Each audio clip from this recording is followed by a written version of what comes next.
All right, patch 0.28. For those of you that don't know me, I am Fish. I am a ex-Hearthstone legend and now rank 1 player in Hand of the Gods, and I'm still pretty new to the game. But with me, I have Kenny, aka Kenneth. And how long have you been playing, Kenny? It's been a while. A Too while. long. Too long. Yeah. So yeah, 0.28.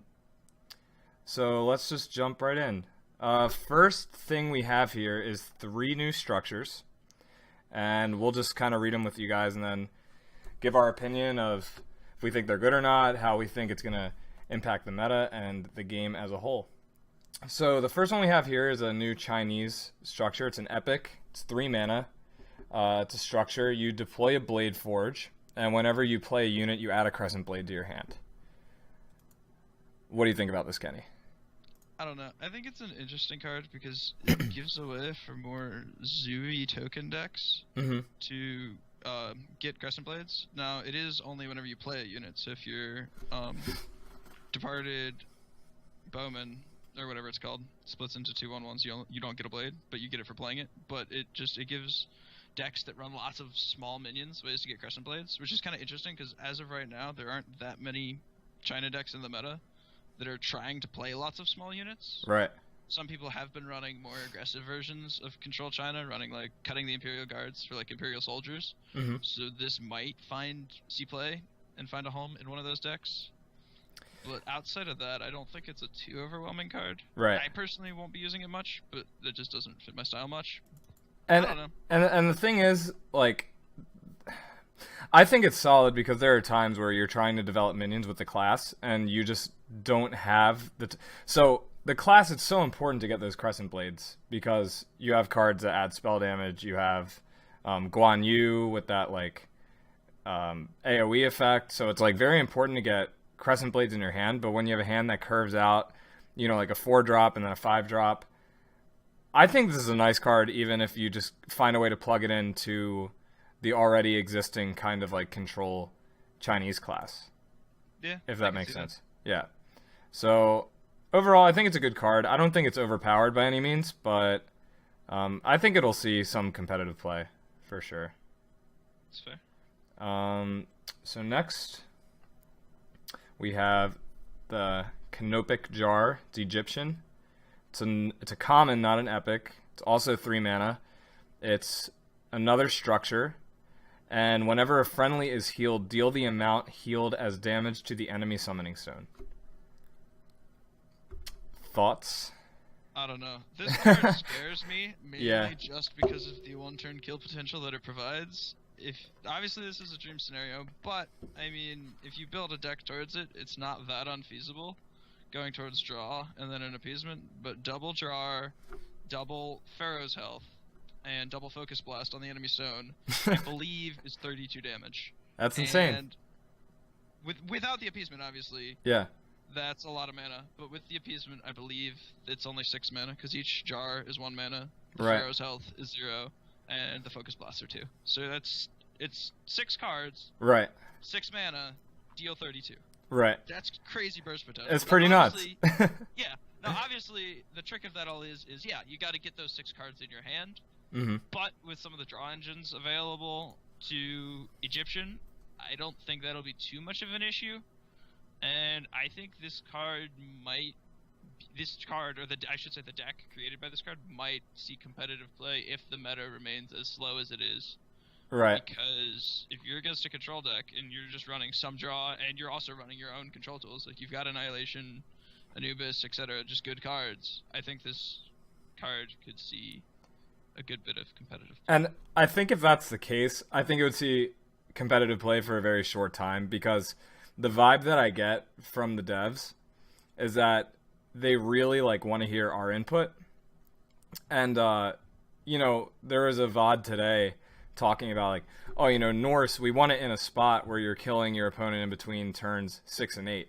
If you're killing your opponent, you know, turn 3 to turn 5, like that's a little unbalanced and it's a little toxic, and we don't want the game being like that. So I think if this becomes the case where like it's a turn 6 OTK where your opponent is And we've seen this with other card games, but like, if your opponent can kill you, it's like Quest Rogue and Hearthstone. I don't know if anybody has really seen that, but you can basically sit there and play solitaire, where there's no interaction between the two players, and you just kill your opponent, and it's just a matter of, can this person get to this combo before I can kill them? And I just don't think it, creates a very like fun interactive card game when that's the case. If there's no interaction between the two players at all. Yeah, that's my biggest problem with this card is there's no interaction. Right. Like, there's nothing that makes your opponent's spells cost more. Like, there's just no counterplay to this combo at all. Not yet, and like, yeah, it's not that consistent. It's a 6-card combo. Yeah.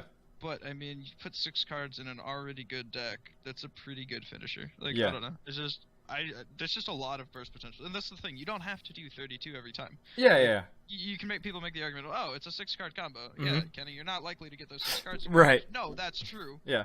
But if at any point in the game I have 2 Canopic Jars and a Focus Blast in my hand, and I play Appeasement, then that's still just 9 bursts out Right. of nowhere with 3 cards, which is just, I don't know, there's just a lot of damage. Now, No counterplay. I think the burn is important. Like, I think we are, when this card comes out, going to see more cards from, Egyptian that weren't played before, which I think is cool. Like, you're just going to see more normal healing cards as opposed to them previously running none in competitive ranked decks. But yeah, it'll be interesting to see, like, what kind of competitive play. So I'm leaning to say, like, this card could potentially be really broken, but I think as far as this card coming out, so more cards from the class are going to be incorporated in decks, I think that's kind of cool that it's going to add, like, some diversity to the game. But yeah, we'll see. So next we have the Runestone of Ire, which is a Norse card. This is another common. It's another structure, and all friendly units have charge. So remember how we were saying the jar scared me, right? Yeah. This card scares me potentially even more. So I don't know. Like Ymir with charge or something. Yeah. In an interesting spot. Yeah. And with the whole mid-range / control Norse just being a very strong deck for Right. the last recent time. Mm-hmm. This card coming into existence is really terrifying. Yeah. Just because you slam this on curve in the backline, and then all of a sudden, all your plays are just so much better. Yeah. Like, Scotty Calder on 4 looks really good when you're dealing 5 damage. And Hell. Hell Yeah. looks really good when it just comes with the charge. You don't even need to use the 2 mana charge card on it, because it's already there. Yep. Ymir on 5. Like, just... This card is so scary, and one combo that Scott pointed out on the actual stream, which actually is insane for control decks, is with the Tomb Warden as well. The 4-mana 1/1 that when it dies summons a 6/5. Right. Yeah. Yep. Like, from like, some people might have looked at that from like an aggro standpoint. They're like, oh yeah, I can trade something in and then deal 6 to the face. Yeah. 4 mana deal 7 is something that control. Because you don't have time. You don't have time to bounce it or silence it. It just It's just. You play it on curve, you don't answer it immediately. Yep. So that you now have a 6/5 just punching into whatever 4-drop you just summoned. So the afterlife minions will have charge as well. Yes, all friendly units. All friendly units. Yep. This could be interesting. This might see some play with like Decrepit Bowman as well. Just because once you trade off the Bowman, then the 1/1s also get charged. Oh yeah. But I'm just thinking of other things that spawn tokens. I don't know. This card has so much potential. Like BDK, obviously. Fire Giant, like, I think this card is just going to be a staple in Control Norse. Oh yeah. I think this is a big buff for Control Norse. Yeah. And I'm not sure. I think this is. I want to say this is the strongest of the 3. Oh yeah. I mean, just looking at them, if I had to order them, it would probably be Norse, then Chinese, then Egyptian. Fair. I think I'd probably go Norse, Egyptian, Chinese, but that's just because I'm still not fully convinced on how well the Chinese will be able to utilize on curve. Right. But then again, I think the Chinese might actually be a little better on curve than I thought. Because you're often just making a Crescent Blade anyway. That's what I see. That's my point of view. This is coming from playing the Chinese class. Like, from playing the class, I'm like, man, like, all I'm doing here is playing Zhong Kui. And then, like, my next turn, like, I'm gonna develop a 5-mana minion, and I haven't had any Crescent Blades. And it's like, it's cool that I'm curving out, but the minions by themselves, the minions by themselves without Crescent Blades are like pretty underwhelming. So yeah, no, that's fair for sure. No. Yeah, I see that. You probably misjudged that a little. But I could totally see why Egyptian might be better. But I don't know. I think it's just gonna be interesting to see how the Egyptian freeze mage-ish, if you will. Yeah. Game plan plays out. But I think we can all agree that Norse, this Norse structure looks unbelievable. Yeah. That card's insane. Yeah. So scary. It'll have to be dealt with like as soon as it's played. Like once you let the Norse with that up, like get into turn 5, or even turn 4. Like we talked about like Snowball and like oppressive cards. That card is like the epitome of an oppressive card. Yeah, because it's down. You really can't get anything near it. And the other thing is, you're just gonna be able to all these structures. You're just gonna slam them in the back top or back bottom corner of your stone. There's no reason to play them in the front line. Right. And they're just gonna sit there. Yep. And if you look at their health, that's one thing we didn't mention too. The Norse has 3, the Egyptian has 5, I believe, and the Chinese has 4. It's really hard to deal 3 or 4 damage to a backline unit on curve. Like that's just not really something you can do. Like yes, you've got Magnus Limb, you've got Gift of Moonin, you've got other tools to deal with it, but bar those in Chaos Spawn, you're not going to interact with these things. Mm-hmm. And even if you do have to use your stuff on that, then you're not Chaos Spawning a hell. But then if you don't Chaos Spawn the thing, then the hell's just going to charge at you. So it's like, I don't know. It's going to be interesting to play around that structure. We'll just say that. So rather than being killed by turn 6 from Norse, you're going to just be outvalued. Outvalued late in the game. So I mean, it'll be interesting to see. That's the other thing. These cards become the Norse one becomes really amazing in the late game. Like, it's so good in late game. Like, yes, we've mostly talked about it, and Peaceful have mostly talked about it on curve, like on 3, and then you curve into 4 or 5, whatever. Yep. But if you draw this thing on turn 10, you can just give stuff charge. Like, you draw this on 10, you play like this, Chowfang Scotty, plus dog, right? Yep. 3, 4. Wait, no, that's 3, 4, 3. You couldn't play dog. But even if you just play this, Chowfang and Scotty. Yep. It's just 5 charge that's immune to melee on board. Like that's just good. I don't know. And it almost makes this structure like almost makes the class like Bologna-esque. Like the fact that like position around it. Right. Like you can to some extent. Yeah. But it's almost taking the positioning aspect out of the game. Like it's gonna take away that kind of standoff sort of thing where you're positioning your units in a way where like you're avoiding a trade by placing this minion here in the back, but now it's like by giving everything charge, like it's taking that kind of standoff away, and it's almost taking the positioning part of the game out of it when the structure is on the board. Just another standoff breaker, and like right now Norse's main standoff breaker is Freya. Yeah. And outside of that, maybe Fire Giant Charge if they misposition around it, but generally that's not even going to break a standoff because stuff will be backlined on both sides. So now they just have another. I don't know. It'll be interesting. Yeah. Just charging ranged units with this is going to be very interesting. You could even charge like a Fanway or something with this thing kind of efficiently to kill like a War Behemoth or something. It's crazy. I think the structure's god tier. Like I think it's going to see competitive play in every single. I think Norse is going to absolutely transition away from being like an aggro deck to strictly a mid-range late game deck running this. Like that's how good I personally think this card is going to be. So. That's fair. Yeah, so that's enough for the structures, but yeah, interesting stuff. I think it's a cool mechanic they're adding in the game. Next, we have some balance changes. Osiris, Egyptian, first. What? The Osiris change. Well, it's listed under the what's new instead of. Oh, balance, yeah. so Yeah. You don't want to forget him. I might be looking at a different patch. I'm looking at, like, the forum. I'm on the Hand of the Gods thing. Yeah, mine's like forums.hand of the gods. Just go with what you have. Okay. We'll get back to Osiris. Yeah, Osiris is, like, down the list a bit, but that's fine. So the first one I have is Anubis. Yep. The Warcry is now global. I think that you took a good card and you already made it better. And I think this change was mostly made just to bring it in line with other global Warcries and just make it easier to understand. Because, the first time you played with your Anubis, you had no idea what he was going to do. Yeah. You don't know what he does. But, this makes it a little easier for new players to pick up what he does just by reading him.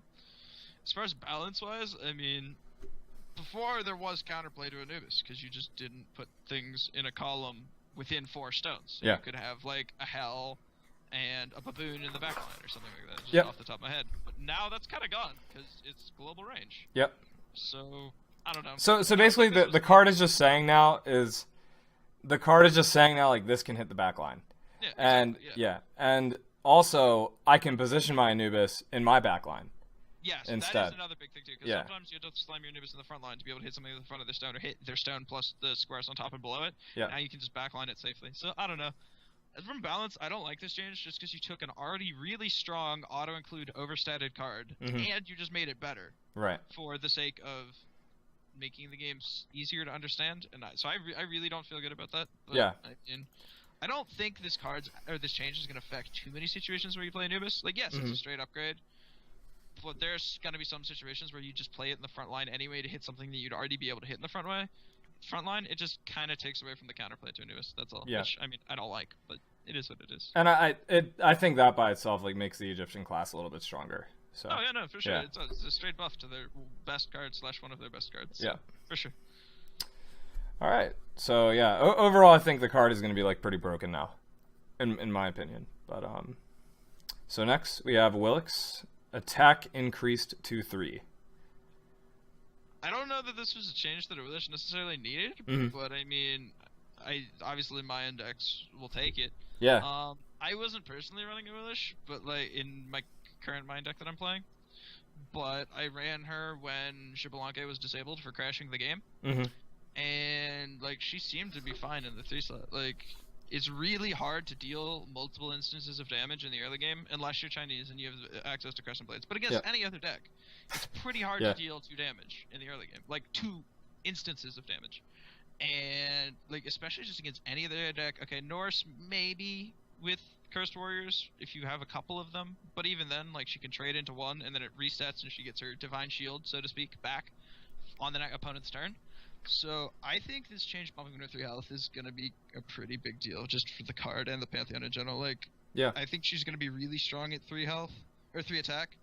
She'll trade into so many 3-drops better, and you're gonna have to have a way to deal with her, or else she's just gonna kind of kill stuff. Like, I've had situations in games where I literally just couldn't kill an Awilish, and it did like 10 damage to me because it was like I can't kill it. Yep. So and that's the thing. There's a lot of cards with 3 health that like you want to stick that might not be able to now, like Apollo and some other stuff. So it's gonna trade up. Like 1 attack might not seem like a ton, but 1 attack doesn't seem like much, but it's really good when you have a Divine Shield that refreshes every turn. Yeah. So that's basically my synopsis of this change. I don't know. I just think it's gonna be really good. Yeah, definitely. And then Corpse Explosion, damage increase from 1 to 2. I don't know how I feel about this. Some people I talk to are like, "Oh, I think this is gonna make it awesome." Other people have been like, I'm not feeling it." I don't really know where I stand on it. Like, I mean, there's not a lot of 1 health things, so like you see a lot of 2 health things. So so you become, I don't know. Like Thanatos. Well, Thanatos is getting changed, but I was gonna say Thanatos and stuff, but no, there are things with 2 health. But even then, just dealing 2 damage instead of 1 damage to something that has a lot more health to set up for like a blight or something can be really good too. Oh yeah. But the way I compare this to is you're basically paying 4 mana for a Athena AoE at worst case scenario. Yeah. Best case scenario, obviously, you're wiping a whole board with like 6 zombies adjacent to like 6 key targets or something. But worst case scenario, you're paying your hero power. You're basically paying 4 mana and a card for Athena AoE, which isn't awful. Like, Athena AoE is really powerful. She's one of the best cards in the game, I would say. Yeah. She's really overstated. And yeah, obviously, it's not exactly the most efficient play if you're spending 4 whole mana just to do that. But it obviously is going to get better if you have any zombies in play. Now, this card's kind of weird because you don't really want to play it when you have lots of zombies on the board, because unless the zombies are adjacent to stuff, you're just losing your zombies for free. However, this card does get a lot better if, say, you have a Kukulkan on the board, and then this can be another Kukulkan enabler to just wipe your opponent's board, kill off, I don't know, 3 or 4 zombies. That's 8 damage split amongst up to 4 enemies, plus some displacements. So, I don't know. I think this card has more potential now than it did before by far. Obviously, it's a straight buff. Oh, yeah, you can do some cheeky stuff with it now. Yeah. Competitive play, I mean, only time will tell. I have no idea. My initial reaction to it is I'm not going to include it in the deck that I run, but Right. like that doesn't mean that it doesn't have a home in like a tournament deck somewhere. Yeah. It just means that I personally don't like it in my deck as of right now, just mainly because there's just so many good cards for my end to run. Basically, Like, I thought it was unplayable before, and then now I think with the buff, I think it's at least like competitively playable. I don't know. Yes. I don't know if it would really like make the cut in some people's decks, but like I think it's definitely more playable it's a lot now. better than it used to be. Yeah. Because it was just a joke before. It was like before it was like a worse rushing thunder that doesn't hit everything and destroys stuff you've invested mana for. Yep. And that felt really bad. Yeah. But now it's Yep. a slightly better rushing thunder that has some maybe potential upsides if you've got Cuckoo in play, and also maybe potential downsides if you've got a lot of zombies in play that you don't particularly want to kill. But I definitely think it has room to be experimented with. Yep. Yep. So yeah, card's okay now. Card's okay to pretty good. And then next is Demon Bag. No longer counts friendly units. I love it. Yes. I thank love you, this change. Hi-Rez. I love this This change. change needed to happen. Ever since Jean-Qui was announced, I was like, oh, this is bad. And now it's slightly less bad. So that's Yeah. it was a change that needed to happen. One of the things that one of the potential nerfs I had for this card was to make it so the Demon Bag from one Jean-Qui was no longer buffed after that Jean-Qui died. Mhm. So, i.e. your second Jean-Qui wouldn't... Deaths while your second Jean-Qui was on the board would not buff the bag from your first Jean. Now that's kind of complicated to put into card text, so I can see why that would just be like, eh. But I like the way that goes with this. I don't know. It's weird. I think this is a good nerf to it, just because it nerfs the massive bags you would get. Like, I had a meme deck where I would just recall Jean-Qui twice and get 4 bags. Oh yeah, you sent me a picture of it. Yeah. It had like 50, I had 4 demon bags ranging from like 19 to like 11 damage or Yeah. something like that. Yep. There was a lot of burst. But anyway, like, yeah, it's harder to build up those really big bags with like your own tokens and stuff. But at the same time, I don't think this nerf affects the card very much at all. Like, some people are like, oh, Zhang's dead. No, I don't think Zhang's dead at all. I think Zhang's still going to be a 2-copy auto-include in a lot of competitive Chinese decks because you're not running that many units. Yeah. Like, at least in the control decks that we've seen, like, you're not running lots of little stuff. Now, obviously, some people have... Everyone's decks are different. Some people are running smaller, more aggressive minions, such as Imp Soldier. So maybe if you're looking to, like, Imp Soldier into Zhang-Kui and then trade them both off or something, then Zhang's slightly nerfed in that regard. Yep. But, like, as a control deck, you're basically playing on curve for the early parts of the game. It's not like going into your Zhang turn, you have, like, 2, 3, 4, 5 units on the board. Zhang may be the only thing you have. Yep. So, I don't think it's that much of a nerf to the card at all, really. Yes, it makes it a little worse in situations where you want to like play Zhang and then trade your unit into one of their units. Yeah, you're only getting +1 attack on the bag instead of +2. But I still think it's a really good card. You still have to deal with him. You can't just play into him, or you're just going to get punished by a really efficient 2-mana deal 6. So. And if you're looking from a stat line purpose, Demon Bag being, you know, a 2-mana card, you want the damage to be able to get up to like at least 3 to really get value out of playing 2 mana. Even though you have cards in the class that can reduce the mana cost of spells in your hand and stuff. Or buff their spell Yeah, damage. or buff the spell damage. You want to get 3 to feel good about it. Like a 2-mana deal 2, yeah, you're overpaying for a Sunder, but it's a Sunder that was generated. You came from a card already in your deck, so like it's got slight upside on it. I think you generally want to get at least +2 on it to feel good about it. Getting +1 feels bad. Yes, sometimes, I mean, it's a spell proc, it deals 1 damage to something you couldn't deal 1 damage to. It's good. I think you want to be able to get at least +2 on it to feel good about it. And I still think you're going to be able to get +2 on it. And I think it's just balancing the card because for sure. not including the friendly units, you're more so going to see these demon bags that do, you know, 2 to 4 damage instead of 6 to 10. Yeah, 6 to 10 damage because, like, I hate to break it to you, but most classes just don't have a way to like do 4 damage to something, and you can't silence it, so it's got to be removed, and it's in the back line, so you need to have spell removal to get rid of it. So it's a 4-mana 2/4 ranged, which is a weird stat line because the stat line Hi-Rez is played around with a lot. Old Aphrodite used to be a 4-mana 2/4.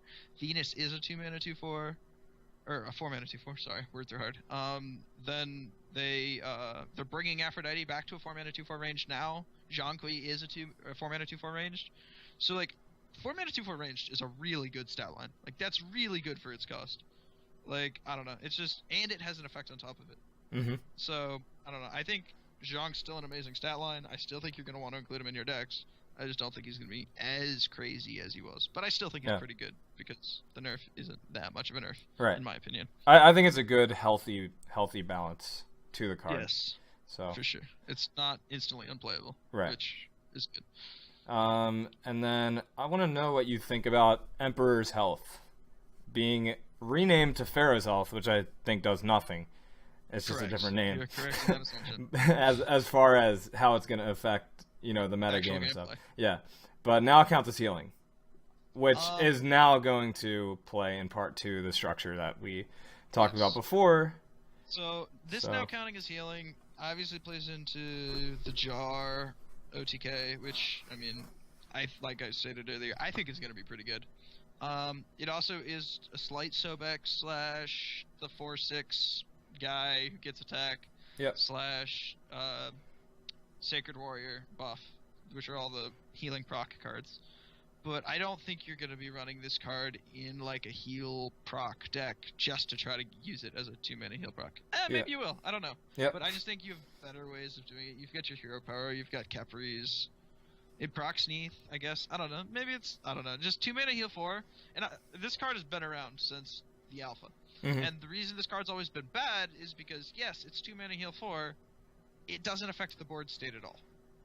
It doesn't. Now, yes, now that it procs heal synergies, now it does. But in the past, it's been you're using a card slot in your deck to gain more health, but it doesn't matter if you're at 30 health and your opponent's at 5 health. If they've won the board, you have no way to kill them, you lose the game. And as it was before, it was an absolutely awful card unless you were trying to just like go crazy deep into fatigue or just go crazy anti-aggro. It was just a card you never even glanced twice at because it didn't affect the board at all. It's just 2-mana gain 4 health. So what? That generally doesn't matter. Now, however, it can affect the board, i.e. buffing your Sobek, proccing a Neath, etc. So obviously, it's a straight buff. Will it make it tournament playable? Maybe if Heal Ross becomes a thing in the next patch or future patches. As of now, I want to say no. I don't think you're just going to instantly include this card in your deck because it counts as healing and can proc Sobek / Neath. But I do think it will see play in Jar OTK decks. If Jar OTK decks are a thing. That's true. And then we're just seeing this the whole like for this patch, seeing like them trying to make healing synergies more of a thing, and that kind of segues us into Geb, where his Warcry is now going to count as healing as well. Same as before. I mean, it's obviously a straight buff. It just now procs heal synergies. It's going to make Egyptian better. This was a card that was an auto-included Egyptian already, and it's still just better. Like, you're not going to stop running Geb now that he counts as healing. I think Geb's a very strong card. I don't think he needed to be buffed to 3 attack, but he was, and he's 3/7 now for 5, which is also a very good stat line. See you, Mirror. And yeah, Geb's just better than he was before. I mean, there's not too much to say about it. And that's also going to synergize with the jar as well. So yes, that synergizes with the jar. And I honestly forgot about Focus Blast and the jar was first announced. I was like, dude, you can use Gab in your OTK. And I was like, wait, just kidding. Someone, I think it was like Namisil and Cookie were like, yeah, just use Focus Blast. And I was like, oh yeah, I'm really stupid. Focus Blast is just better. But I think you're also going to run Gab in those same decks because you're trying to draw your combo pieces. Gab A keeps you alive because you have a lot of healing because he's going to heal you. And also, let's say you don't draw an Emperor's Health or a Focus Blast, you can combo with a Gab instead as part of your lethal combo. You're not going to need 32 damage every time.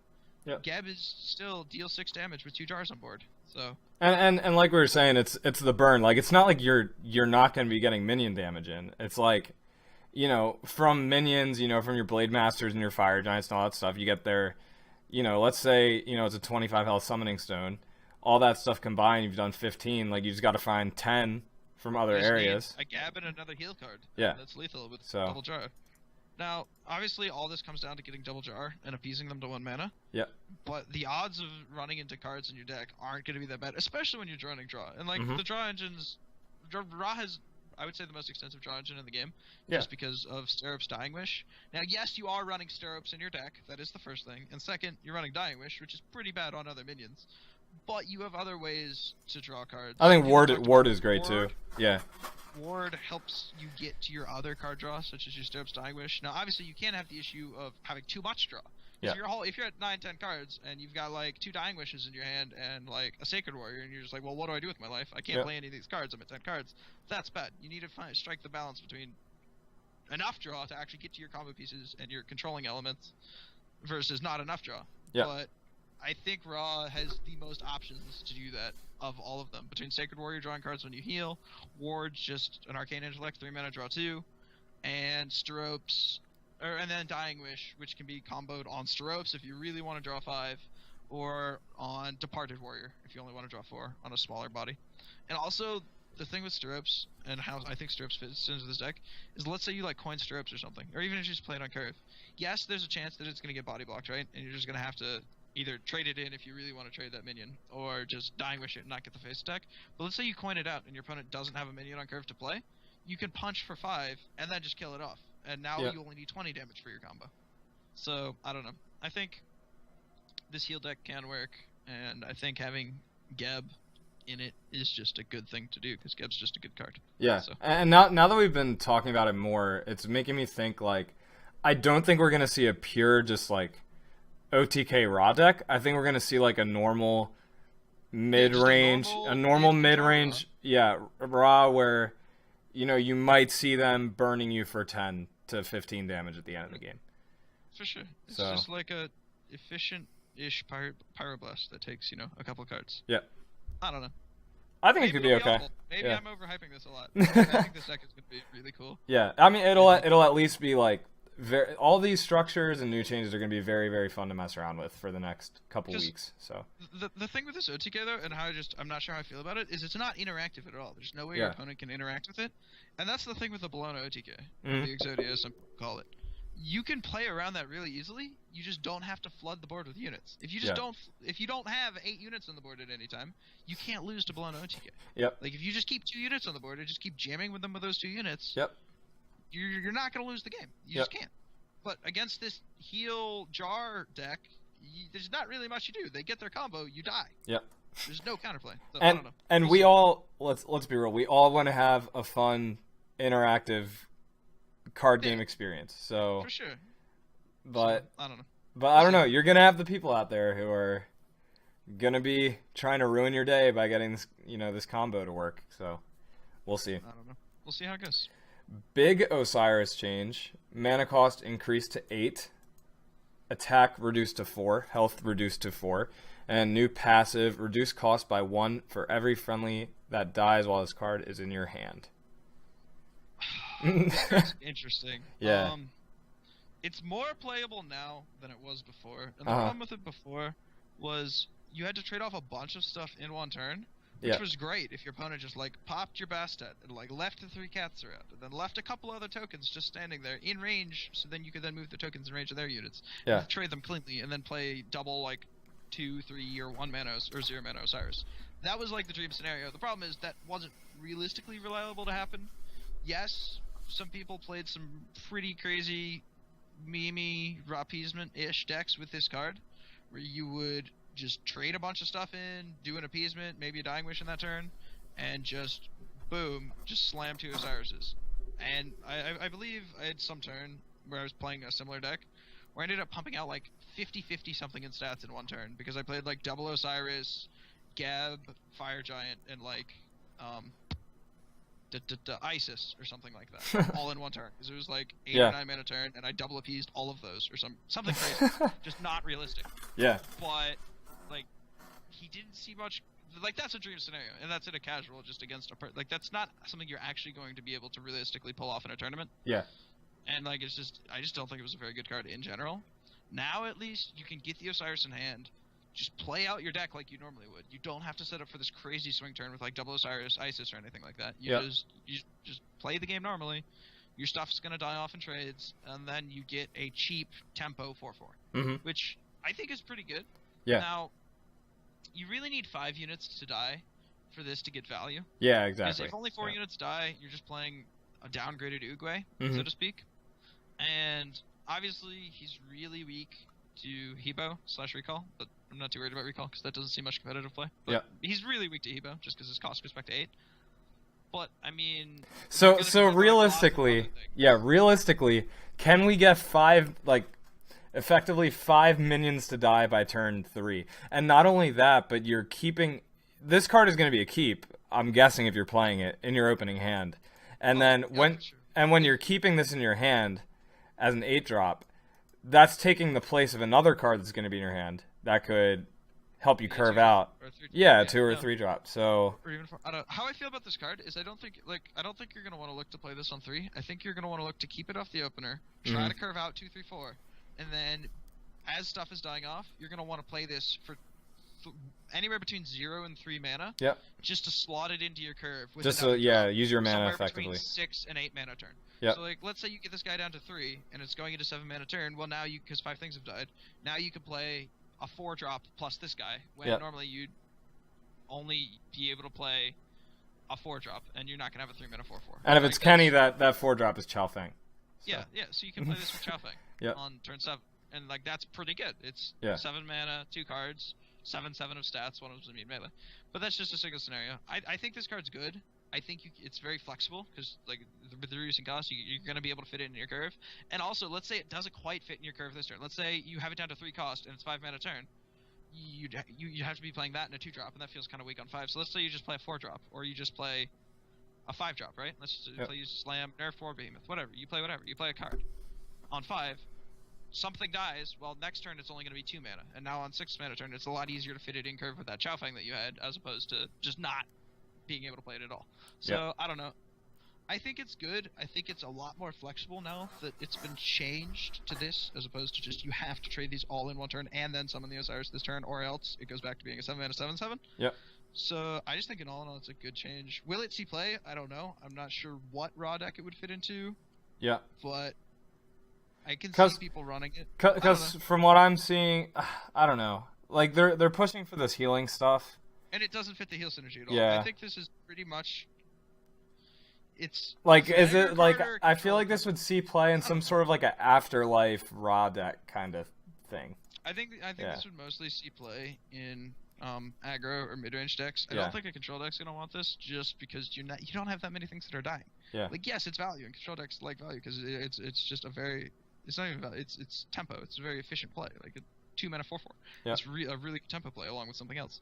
But like you don't have that many units to set some sort of massive cost reduction up on like this in a control deck. So I think this will mostly see play in, like you were saying, like a mid-range afterlife Bastet-ish deck, or even just like an aggro. But even then, like I would mostly say mid-range. Yep. We don't really have an aggro, and even if we had an aggro, I'm not sure if we want to run an 8 mana 4/4. Right. That you then have to have rotting as a slot in your hand, so you can't curve out. So I don't know. Yeah. I'd say mid-range afterlife if it sees play. Yeah, I mean, cards like this that are expensive that get reduced over time, like at least in Hearthstone, which is the game that I previously played, you're generally seeing these in more like control decks like Handlock and stuff, where like almost like the game is like getting dragged out, and you're just trying to get that tempo play, get that value in. Yeah, that's fair. So I don't know. It seems like a really, really weird card to me right now. Like I personally would not, if I'm building a raw deck that I want to play competitively, I personally don't think I'm going to run this card, as well as like I'm not going to run how it previously was before. But yeah, it's definitely not a nerf. I think it's definitely a buff. It's a buff in a weird direction that no one has taken raw currently. But hey, someone who is more creative than I am, feel free to come up with a way to play this card and then let me know. So. And I will try it out. So next is Ritual Tribute, cost reduced from 6 to 4. Okay. I think this is the biggest change of the whole patch. I really don't like this. I think this was dumb. I'm just going to preface with that. Yeah. Worst case scenario, it's a 4 mana 3/5 passive, gain 1/1 whenever you heal. Mm-hmm. That's a card I would include in my deck. Oh yeah, yeah. That's just a good stat line. Yeah. Just 4 mana 3/5 is like one of the best stat lines I think in this game. It's the dream. It's one of the best stat lines in any card game. Yeah. Old Medusa, it was a little busted because it was executing people on the third turn of the game. But just a 4 mana 3/5 is a really good stat line. 3/5 itself is just a good stat line, and the worst case scenario of this card pulling a 4 mana 3/5 is just terrifying to me. Mm-hmm. So like, just go through the situations. Like 4 mana 3/5, gain 1/1 every time you heal. That's just a good card. Yeah. 4 mana 4/4, Death Rattle, Afterlife, summon 3/1/1 cats. That's a good card. He would just play that. Yeah. That's really good. Now, going up the curve, I think this is the worst one, but 4 mana, 5/4, Death Rattle, Poison a random enemy, it's still a good body. Mm-hmm. That's not bad. A 5/4 for 4 is just good. Like, that's overstated for 4. Mm-hmm. And then you get the passive Afterlife on it as well. 4 mana, 5/5 ranged, Warcries are cancelled. That's an insane card. Yep. 4 mana, 3/6, deal 1 to all, heal. Well, it won't deal 1 to all, but it's just a 4 mana 3/6. That's 4 mana 3/6. 3/6 is a pretty good stat line too on 4. It's better than 3/5, but obviously you lose the Sobek passive. So maybe Capri's your worst case scenario. I don't know. Even then, a 3/6 is just, it's a good body on the second or third turn of the game. Moving up the mana costs, 4 mana, 5/9 for Geb. Mm-hmm. Like, that's 4 mana 5/9 is insane. Yeah. Like, this is good. Oh yeah, it's yeah. just like Yeah. it's Beacon of Hoping and Ares. Yeah. Only it's a Geb, and you have a way bigger chance. Like, the way I see this card is, we'll compare this to Beacon of Hope in a second, but let's keep going. So we got Geb, Neath, 4 mana 6/6 ranged. Yeah. That's pretty good. Yep. Anubis, 4 mana 6/7 ranged. Slightly worse than 6/6 with a global passive, but it's still a 6/7 ranged on the third turn of the game without coin. That's really good. Well, okay, you can't. Okay, in my defense, you can't play that on the third turn because Anubis would have had to die first. Yeah. Silly Kenny. But still, we're looking from the 4 mana slot here. Okay, we can keep going up. Yep. Isis is pretty bad to get from it. Yeah. It's just 6/6. Even then, a 4 mana 6/6 ranged is just good. Yeah. It's slightly worse than Anubis. Osiris is now going to be a 4 mana 6/6 melee, so he's worse than Isis and Gooby. I believe that's all the gods? Mm-hmm. I think I got all the Egyptian gods. So yeah, basically worst case scenario, it's a 4 mana 5/4. Yep.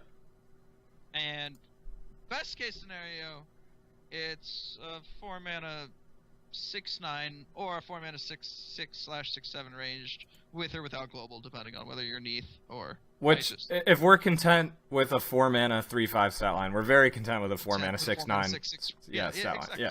So like that's absolutely insane. Yeah. So now you. I mean that'll change a game on its own. Like if that's what happens, the game's pretty much over because either it sticks or they're spent using so much stuff to remove it that I think this card itself might bring back just like the ability to play a Control Raw in a tournament setting, because Control Raw hasn't been seen in tournaments for quite a while. Mm-hmm. Just whether it was overshadowed on the Bologna and Norris patch that was DreamHack qualifiers, or overshadowed in the more recent patches with Mayan and China.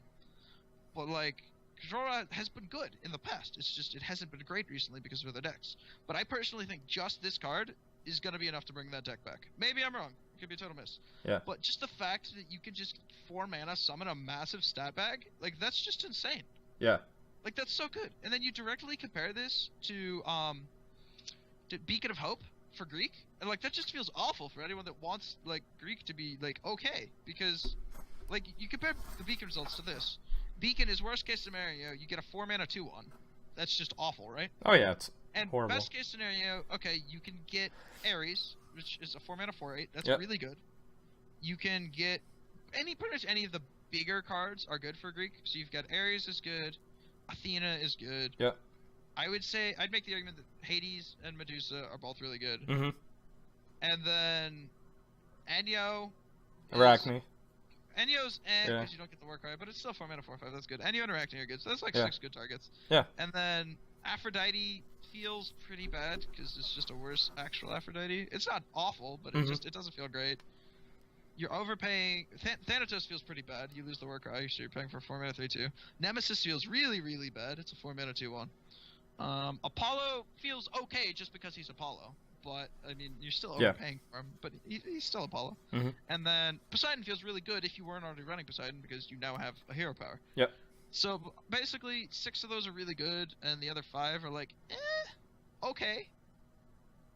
But it's random. Yeah. And so you've got about you've got 6 that are, you got about a 50-50 of getting something you actually want or better. But you also have a chance to just get absolutely blown out of the water because you just summoned a 4 mana 2/1. Yep. That's just awful. So you compare that card, and it's random. So Yeah. you have no way to influence what it summons. And And then you compare that to Ritual Tribute, which is now not random because you control the god pool of what's already died this game. And even not only is it a controlled god pool, even the worst case scenario in the controlled god pool is a lot better than the average 4-drop. Yeah.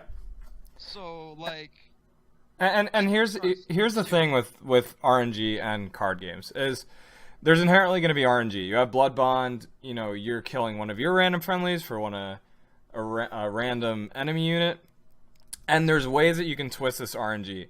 Like, first, before you Blood Bond, let's say I have a War Behemoth and they have a War Behemoth, I can drop a zombie first to at least give myself some sort of RNG, at least give myself a 50-50 that my War Behemoth will live afterwards.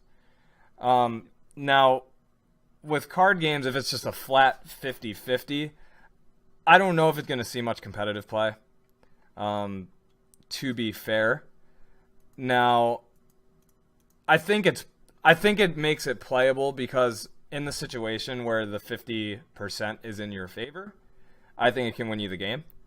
But I don't know. For me, if I'm playing a tournament deck, I just want it to consistently give me the same win percentage, like, all the time. Yeah. So You don't want that win percentage to be hinging on whether you're summoning a 4-8 on the third turn of the or game, or if you're 2-1. summoning a 2-1. Yeah, Yeah. exactly. So But like, I don't know, like, it just this card just feels so much better than Beacon of Hope, and because it is, like, it's just a straight upgrade of it. Mhm. But like, it's just, this card scares me. I don't like this card. Like, it's so insane.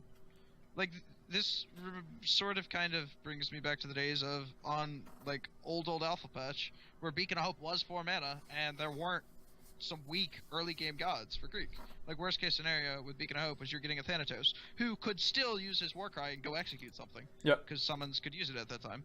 And best case scenario, you were just plopping down an Athena or Medusa, and it was just, oh, look, I just coined on second turn of the game, and I literally win because I have a Medusa or an Athena you can't touch. Yeah.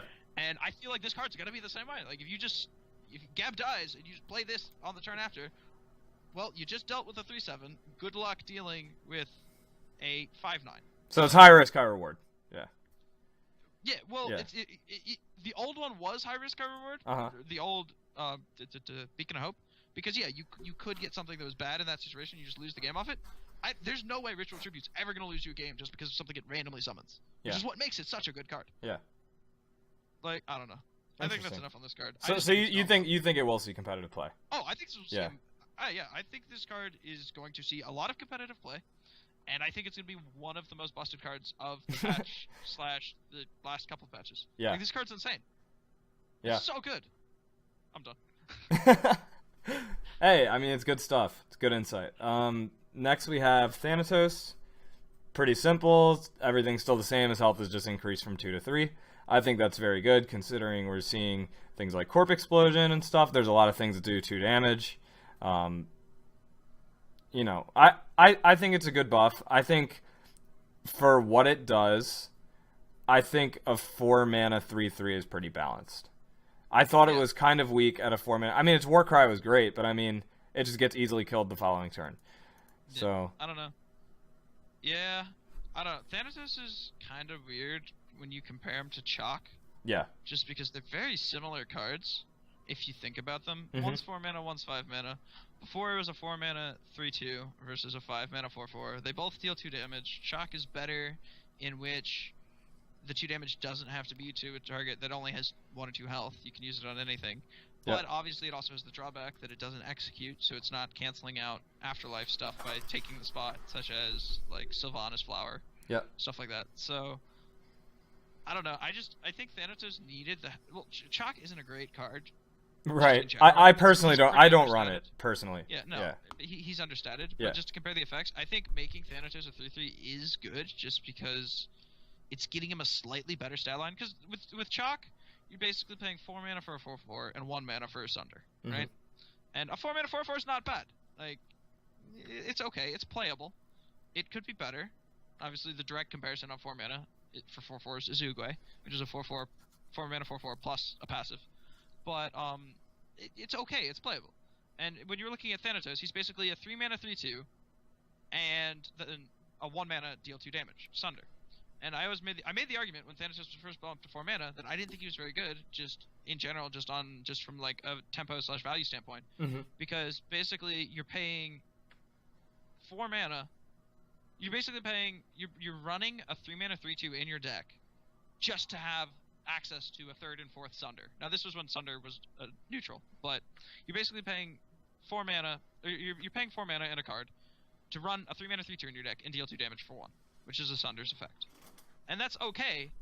But it feels a lot better. But that's not a thing a lot of decks want to do. Like, yeah, if you're trying to go pure control, lots of removal, then yeah, having that extra Sunder potential is, yeah, that's cool. But it still doesn't feel great because you're running a worse Elder Harpy. Yeah. Which is a card that just doesn't see much play. Yeah. But now that you're paying 4 mana for a 3/3 deal 2, that all of a sudden gets a lot better because you're playing a vanilla 3-mana 3/3, which, yeah, it's a slightly worse Brontes. You don't gain the health or whatever every time you play God, and it's not a Doom Speaker, which has 1 more health, but it's still a 3/3 that you can then buff with your hero power to a 4/4, and you're increasing the odds that it's going to live, which 1 health on turn 3 or 4 is going to be pretty good if you're playing him in the early game. Just the 1 health difference. He's not going to be picked off by 2 health ranged units such as Scotty. So I don't know. I think this change is good. Is it going to be enough to push Greek up into like a relatively competitive state? My initial instinct is no, just between this and the Aphrodite change. Yep. But with this and Aphrodite changing, Greek does get a much better early to mid game, which is where they have been lacking. So maybe it'll be enough. Yep. I think it's a good change. Just by itself, I don't think it's enough to push Greek out of where it is. I think all these changes are going to push Raw out of where it's been. But with Greek, I don't know. But I do like the change to the card. I do. I just thought the stat line it had as a 3/2 before was very weak for 4 mana, even with its Warcry. It just felt like a really bad tempo play, and now it feels like a slightly less worse tempo play. Right, exactly, yeah. It's like a very normal tempo play, yeah. Then the last change I have here on, which I'm looking at a different thread than you. It's the last change I have here too. Okay. I just had Osiris out of order. Is the change we've all been waiting for? Yep. The War Behemoth. Its attack is reduced from 5 to 3, and this is everyone's gonna relate to this change because everybody plays 2 of it in their deck, and your opponent is running 2 of it in theirs as well. So, I think the change is good. I think a 5-mana 3/6 is still a decent stat line. It's still a pain in the butt to remove it. Like, you got to silence it, or your opponent's going to draw 3 cards. I just think it's more balanced. I think it's still good, but it was broken before. So, yeah, that's my opinion. Yeah, I don't know. I'm really glad this happened. This card has been... When a card has been auto-include in any deck, from token aggro to pure control, you know there's a slight problem with it, and it should probably be adjusted in some way. Yeah. A 5-mana 5/6 was just... Well, not was. It still is. 5-mana 5/6 is just really overstated. Yeah. Like, you compare that to other 5-drops, and you're like, why would I run that instead of this card? Yeah. And so, not only is it... Like, I think a vanilla 5-mana 5/6 would see play. Yeah. I could be wrong, but I think there are decks that would like to have a vanilla 5-mana 5/6, and this is part of why I was like, wow, I think Ravana's really, really good. But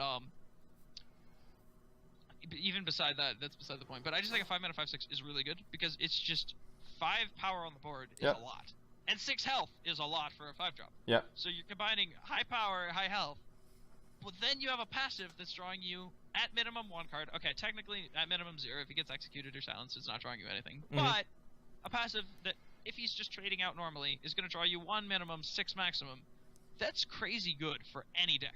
Yeah. Like, card advantage is always been a thing and will be a thing in card games. And with games, most of these games, not going to fatigue just because of the crazy... Well, because of the combo cards, just the finishers that decks have, as well as just the card advantage generated by these War Behemoths. Just having access to that draw is really good.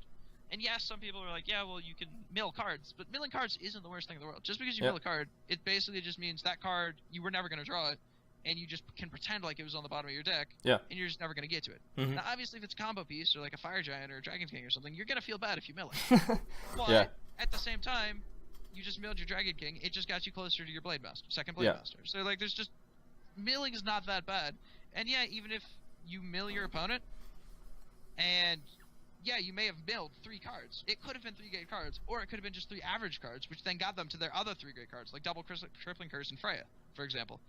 And even though you milled 3 cards from them, they're still on a 10-card hand. Yep.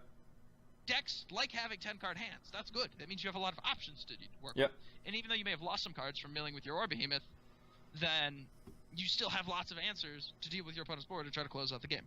Now, yes, there are situations where people's War Behemoths have lost in the games. Like, I have lost games where I had a War Behemoth and someone went the mill route on me, and I wasn't able to close out lethal like I thought I would with the massive card advantage that I created, and then I just lost the game in fatigue because it was a neutral board state going into fatigue. I hit it 5 or 6 turns before, I lose the game. Yep. Yes, that could happen. Now, with this change, the card advantage is still there, and that's why I think this card is a really good card. Yes, it can punish you, but the number of times it just wins you games due to sheer card advantage is a lot higher than whenever, you're going to have some games where you lose to fatigue, but you're going to have a lot of games where this card just gives you a lot of card advantage. Yeah. And that's still here, so that's why I think it's a good card. And what I like about it is that it's opening up slots for other 5-drops, because right now it's like, oh, I don't have room for it because I'm running double War Behemoth.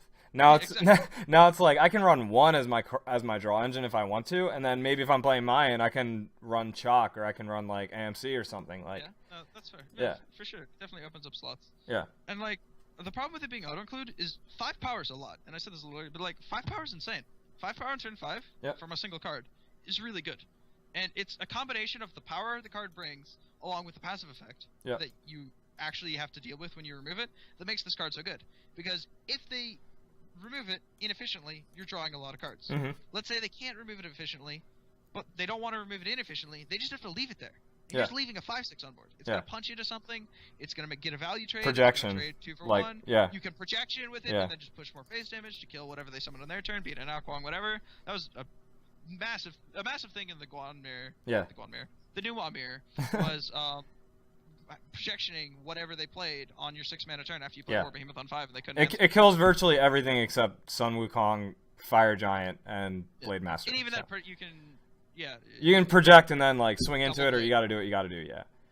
So I don't know. Like it was such a good card because it brings so much power to the board and still has the drop potential. The power is now checked a little, so now if you don't immediately answer it, you're not just taking 5 to the dome or just having your 4/5 or 5/5 just punched into by a 5/6. So that's a little better, but I still think it's going to see a lot of competitive play just because of how good card advantage is. Like you have card advantage, you're gonna be able to pull ahead of your opponent on board.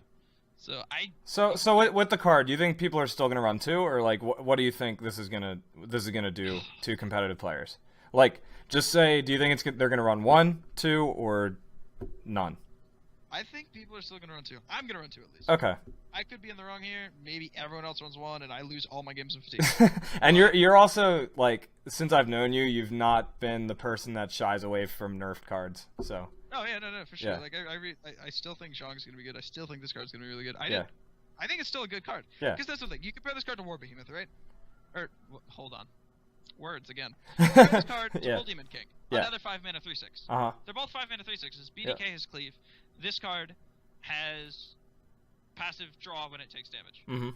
Passive draw when it takes damage is a lot more powerful of an effect than cleave. Yep. That's debatable because cleave on Fire Giant is pretty powerful. Yeah. 5/8. Yep. But just on a 3/6, being able to draw for that many cards, I think personally, is a lot better than cleave. Yeah. Maybe unless you're playing Roman, because in Roman you have the Hero Power Blink, so you can position it better. But BDK is a pretty good card that has seen play. Obviously, it's not included in a lot of decks just as a 5-drop, partially because War Behemoth has been a 5-mana 5/6. BDK was seen a bit more before this card came into existence. But it's still a good stat line, and I don't think this card, I don't think War Behemoth going from a 5-mana 5/6 to a 5-mana 3/6 is going to make it see that much less competitive. Yeah. It's not the crazy busted, overstatted, plus upside passive threat that it used to be, but it's still a pretty decently statted minion, which is also defensively statted, which is something you're looking for in decks.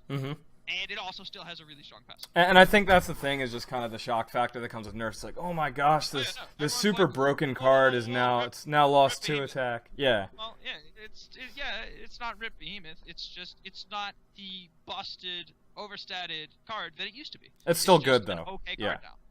So more to the good side probably, because I think it's kind of irreplaceable still. The amount of card draw. I think it's an amazing card. Like card draw, and the problem with card draw in this game is it's hard to get it efficiently, right? Because like you look at Ward, Ward is a good draw card, but I personally don't think Ward's a great card just because it's a 3 mana, do nothing, right? Yeah. It's an awful tempo play. It's good if you get it in the late game. It's good on 3 if you literally don't have another play to make. But outside of that, I just think it's kind of, it's okay. It could be better, but, like, it's an okay card. But it's not great. And then you look at other draw things, like, Dying Wish is always awkward, because you have to take away something you've already used 2, 3, 4 mana, whatever, to develop. You're taking away tempo to get draw. So that's why I think those draws aren't the greatest, because you're sacrificing tempo for draw.